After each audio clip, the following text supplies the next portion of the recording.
Hello दोस्तों, स्वागत है आपका हमारे इस चैनल पर। दोस्तों, भोजपुरी फिल्म इंडस्ट्री की फैशन आइकन कहे जाने वाली अक्षरा सिंह अपने आने वाली भोजपुरी फिल्म अक्षरा को लेकर काफी ज्यादा चर्चा में बनी हुई हैं। अक्षरा सिंह की अपकमिंग फिल्म अक्षरा का ट्रेलर रिलीज कर दिया गया है। इस फिल्म के ट्रेलर को काफी ज्यादा पसंद किया जा रहा है। दोस्तों, भोजपुरी के इस धमाकेदार फिल्म में अक्षरा सिंह का डबल रोल है, जो कि काफी ज्यादा देखने लायक है। इस फिल्म की कहानी की बात करें तो इस फिल्म की कहानी में अक्षरा सिंह की शादी हो गई होती है, लेकिन वो आगे बच्चों को पढ़ाना चाह रही होती हैं। ऐसे में उनके ससुराल वाले कहते हैं कि वो पढ़ा सकती हैं, लेकिन सर से पल्लू नीचे नहीं गिरना चाहिए।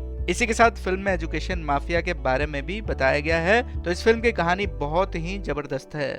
इस फिल्म में अक्षरा सिंह और अंशुमान मिश्रा लीड रोल में दिखेंगे। इनके अलावा इस फिल्म में धानी गुप्ता, विनोद मिश्रा, अनूप अरोरा, विनी विशाल, मटरू, बीना पांडे जैसे और भी बड़े कलाकार इस फिल्म में आपको दिखेंगे।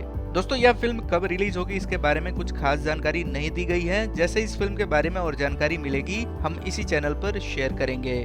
उम्मीद करते हैं कि यह जानकारी आपको पसंद आई होगी। ऐसे और जानकारी के लिए हमारे चैनल को सब्सक्राइब करें।